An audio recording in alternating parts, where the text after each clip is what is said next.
इसी कारण कल हमने कथा सुनाई ना आपको, भगवान सुखदेव गुरुदेव के पास जब राजा परीक्षित पहुंचे तो राजा परीक्षित ने एक प्रश्न किया था। प्रश्न क्या किया था कि प्रभु जिसके जीवन में 7 दिनों से क्या करना चाहिए। तो सुखदेव गुरुदेव ने कहा, राजा परीक्षित ये केवल तुम्हारा प्रश्न नहीं है, ये जीव मात्र का प्रश्न है कि जिसके जीवन में 7 दिनों से क्या करना चाहिए। आपका प्रश्न बहुत उत्तम है।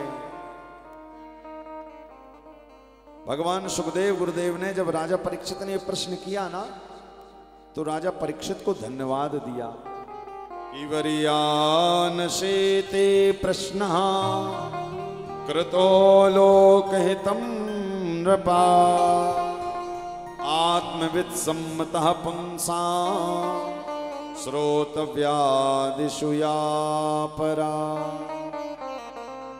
केवल राजा परीक्षित का प्रश्न नहीं था, कलयुग में रहने वाले हर एक व्यक्ति को यह प्रश्न खुद से पूछना चाहिए।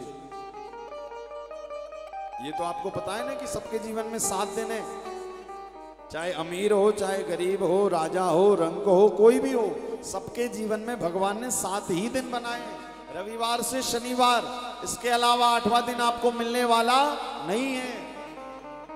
तो इन 7 दिनों में क्या करना है? इन 7 दिनों में आपको जब जहां मन करे, जब जहां लगे कि कथा सुनना है, तो आप 1 दिन 2 दिन का टाइम जरूर निकालें। और मैं तो कहूंगा कि भैया 7 दिन का रोज टाइम निकालो, क्योंकि टाइम देने वाले भी तो हमारे श्री ठाकुर जी हैं कि नहीं। यदि उन्होंने आपको, देखो भगवान के भजन में मन कब लगता है? जब हमारा परिवार बढ़िया हो, ठाकुर जी ने धन दिया हो, परिवार अच्छा दिया हो, जमीन जायदाद दौलत दी हो, ये सब दिया हो, तो भगवान का धन्यवाद करना चाहिए कि नहीं करना चाहिए? तो भगवान का सबसे बड़ा धन्यवाद क्या है?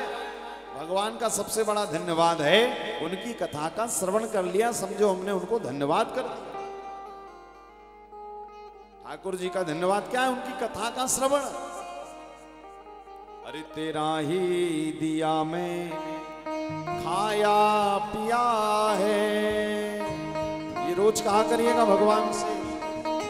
तेरा ही दिया मैंने खाया पिया है, तेरा शुक्रिया है, तेरा शुक्रिया है, तेरा शुक्रिया है, तेरा शुक्रिया है। मुझे तुमने दाता बहुत कुछ दिया है, मुझे तुमने दाता बहुत कुछ दिया है, मुझे तुमने दाता बहुत कुछ दिया है, मुझे तुमने दाता बहुत कुछ दिया है। तेरा शुक्रिया है, तेरा शुक्रिया है, तेरा शुक्रिया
ठाकुर जी को क्या देते हैं?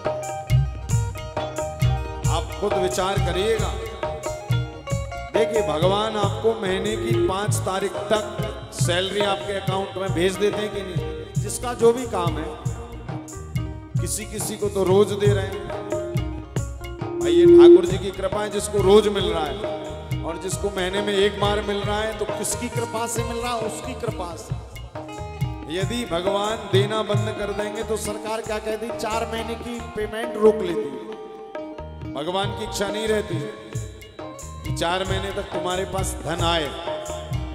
फिर जब मन होता है, फिर आप प्रार्थना करते हो परमात्मा से, प्रभु इतने दिन की सैलरी अटकी है, जरा दिलवा दो। तो फिर मोदी जी घोषणा करते हैं, हाँ भैया आप टीए बढ़ा के ले लो। होता है नहीं होता है? ये सब किसकी कृपा से हो रहा है? ये सब उसी की कृपा से हो रहा है।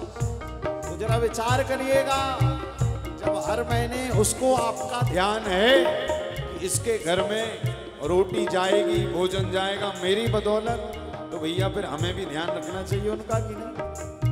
तो ठाकुर जी मांगते क्या है आपसे? भगवान कहते हमें तो कुछ मत दो, क्योंकि हमारे चरणों में तो स्वयं साक्षात लक्ष्मी मैया बैठी है। भगवान कहते हैं जो हमें नहीं, जो हमें प्राणों से भी ज्यादा प्रिय है। तो देखिए, आज नंदोत्सव के दिन काफी सारे लोगों ने गौ सेवा भेजी है। तो समझ जाओ, जिन जिन ने सेवा भेजी है उनने ठाकुर जी का धन्यवाद किया है कि प्रभु आपने हमें दिया, हम आपको तो नहीं दे सकते, किंतु हाँ आपकी जो प्राणों से प्यारी गैया मैया है उसको जरूर दे सकते। तो जो भी अभी सोच रहे हैं, तो आज भैया नंदोत्सव है, जरा बहती हुई गंगा में हाथ आप भी धो लो, तो जरा भाव से गाते हुए, किया कुछ न मैंने शर्मसार हूँ मैं, तेरी रहमतों का तलबगार हूँ मैं, तेरी रहमतों का तलबगार हूँ मैं। किया कुछ नहीं बस लिया ही लिया है, किया कुछ नहीं बस लिया ही लिया है। तेरा शुक्रिया है, तेरा शुक्रिया है, तेरा शुक्रिया है, तेरा शुक्रिया है। मुझे तुमने दाता बहुत कुछ दिया है, मुझे तुमने दाता बहुत कुछ दिया है। तेरा शुक्रिया है, तेरा शुक्रिया है, तेरा शुक्रिया है, तेरा शुक्रिया है।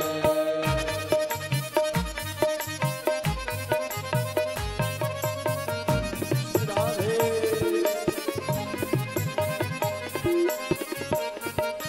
हरि बोल।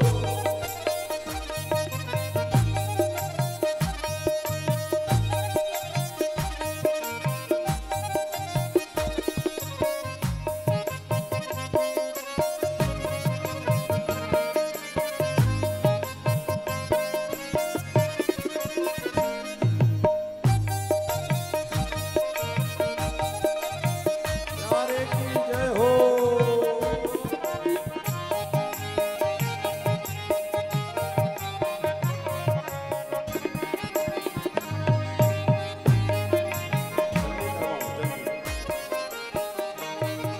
मिली मुझको जो कुछ की दौलत तुम्हारी, मेरा कुछ नहीं सब शोहरत तुम्हारी, मेरा कुछ नहीं सब दौलत तुम्हारी। मिली मुझको जो कुछ की दौलत तुम्हारी, मेरा कुछ नहीं सब शोहरत तुम्हारी। उसे क्या कमी जो तेरा हो लिया है, उसे क्या कमी जो तेरा हो लिया है। तेरा शुक्रिया है, तेरा शुक्रिया है, तेरा शुक्रिया है, तेरा शुक्रिया है। मुझे तुमने दाता बहुत कुछ दिया है, मुझे तुमने दाता बहुत कुछ दिया है। तेरा शुक्रिया है, तेरा शुक्रिया है, तेरा शुक्रिया है,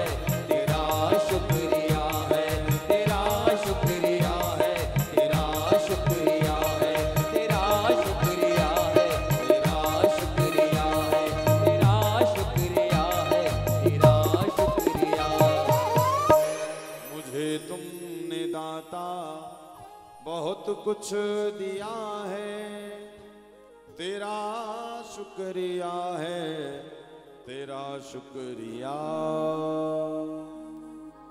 ये भजन भी है और हमें प्रतिदिन ठाकुर जी के सामने ही कहना चाहिए कि जितना भी दिया आपकी कृपा से मिला है। क्योंकि देखिए व्यक्ति कर्म कर सकता है किंतु काम भी क्या करना है ये कौन डिसाइड करते हैं, इसका निश्चय कौन करते हैं? इसका निश्चय हमारे भगवान करते हैं। आपको ऐसे घर में जन्म दिया, आपको ऐसा परिवार दिया, आपको ऐसे बच्चे दिए, आपको ऐसी पत्नी दी, आपको ऐसे पति दिए, किसकी बदौलत मिला? ये सब याद रखिएगा भगवान के हाथों में। हानि लाभ जीवन मरण यश अपयश विधि, हाँ ये किसी के हाथ में नहीं। अच्छा भगवान भी थोड़े होशियार हैं। देखो कैसे, जो काम की चीज थी भगवान ने वो अपने पास में रख ली। हानि ठाकुर जी के पास, लाभ वो भी उनके पास, यश अपयश जीवन मृत्यु। यदि व्यक्ति को भगवान कहते कि जाओ तुम्हें जब इच्छा से मरना हो तो मर जाना, तो कोई अभी तक हमारे विश्व की आबादी कितनी हो जाती? भाई मरना कौन चाहता है? कोई नहीं। हर एक योनि में व्यक्ति जाता है, शरीर छोड़ने के बाद यदि वो कुत्ता भी बनता है तो कुत्ते को भी अपनी शरीर से वही प्रेम रहता है जो एक मनुष्य को रहता है। क्यों? क्योंकि वो वहां पर जाकर आसक्त हो जाता है, वो योनि में आसक्त हो जाता है, किंतु उसकी मृत्यु उसको पता है कि मेरे हाथ में नहीं है।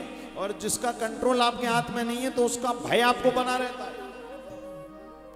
इसी कारण भगवान ने हानि लाभ जीवन मरण यश अपयश विधि, विधि यानी कौन? हमारे बिहारी जी जो कहते हो ना विधि का विधान, ये विधान कौन बनाते हैं? ये विधान हमारे ठाकुर जी ही बनाते हैं। इसी कारण राजा परीक्षित ने अकेले अपने लिए प्रश्न नहीं किया। राजा परीक्षित की मुक्ति तो उसी समय हो गई थी जब राजा परीक्षित के पास में सुखदेव जैसे गुरु आ गए। भाई परीक्षित ने प्रश्न किसके लिए पूछा? राजा परीक्षित को पता था कि कलयुग का व्यक्ति साधारण रूप में भगवान के लिए टाइम नहीं निकाल पाएगा। आप विचार करिए, आज आपके पास धन कमाने के लिए समय है, शादियों में जाने के लिए टाइम निकालते हो, किंतु यदि कहीं से भागवत जी का कार्ड आता है तो महाराज उसको जरा डिले कर देते। क्यों? क्योंकि पता है भागवत में नहीं जाएंगे तो कोई बुरा नहीं मानेगा, किंतु शादी में नहीं जाएंगे तो फिर बुरा मान जाएंगे। और याद रखिएगा, जब आप कथाओं में नहीं आते ना तो कोई बुरा तो नहीं मानता, किंतु हमारे ठाकुर जी को बुरा लगता है कि बता मैंने तुझे सब दिया, तू विवाहों के कार्ड में जब आता है तू जाता है, भाग कर जाता है, रेडियो कर जाता है, धन भी लेकर जाता है। क्यों लेकर जाता है? कि हम इसके यहां पर विवाह में देंगे तो फिर ये भी हमें रिटर्न गिफ्ट करेगा। दुनिया वालों का बड़ा ख्याल है और ठाकुर जी के पास जाते हैं, यहां पर भैया सबसे बड़ा रिटर्न गिफ्ट तो ठाकुर जी देते हैं। और उनका रिटर्न गिफ्ट इतना बढ़िया रहता है कि आप देते हो 10 रुपए और भगवान उसका 10 गुना करके वापस कर देते हैं। इसी कारण जब कथाओं में जाएं तो भगवान का नाम ज्यादा से ज्यादा लें। क्यों? ताकि भगवान उसका 10 गुना करके आपको फिर से वापस कर। तो इन 7 दिनों में क्या करना है? राजा परीक्षित ने हम सबके लिए प्रश्न पूछा है कि वरिया नशेते प्रश्नः क्रतो लोकहितं नृपा आत्मवित् सम्मतं पुंसा श्रोतव्यादिषु या परा। हे प्रभु, जिसके जीवन में 7 दिन हो, क्या करना है? सुखदेव गुरुदेव कह रहे राजन, उसे केवल और केवल भगवान की कथा सुननी और कुछ नहीं करना। देखिए ना, ये 7 दिनों में आपको भोजन भी मिल रहा है, टाइम टेबल कितना बढ़िया। अच्छा देखो, कथा में ज्यादा अच्छा टाइम टेबल बनता है कि जब साधारण रहते हो तब बनता है कथा में। क्यों? क्योंकि यहाँ 2 बजे का टाइम मिलाना पड़ता है कि अरे 2 बजे जाना है, और ये 2 बजे के चक्कर में बाकी के आपके 22-20 घंटे एकदम बढ़िया निकलते हैं टाइम टेबल से। क्योंकि जब ये 2 बजे का टाइम मिलाना तो जल्दी उठना भी पड़ेगा। जल्दी भोजन भी करना पड़ेगा, जल्दी सब काम करके और 2 बजे यहाँ पर आना भी पड़ेगा। फिर यहाँ से 6-7 बजे जाओ, बढ़िया थके रहो, चाय वाय पियो और एकदम मस्त, रात में नींद भी सबको अच्छी आती है। क्यों? कोई दिन भर टेंशन ही नहीं था। रात में सपना भी आएगा तो भैया ठाकुर जी ही स्वप्न में आएंगे। जब 7 दिनों में इतना आनंद है तो विचार करिए, भगवान सुखदेव गुरुदेव कह रहे हैं राजन, जब 7 दिन में भक्त को भगवान की कथा सुनकर इतना आनंद मिलता है, और यदि जीवन भर उनसे प्रेम कर लिया जाए तो जीवन ही बदल जाए। इसी कारण कहते अहरनिश भक्ति करते रहिए। भागवत के दूसरे स्कंद में सुखदेव गुरुदेव ने राजा परीक्षित को प्रश्न का उत्तर दिया, हे राजन तू कुछ मत कर, बस कथा सुन।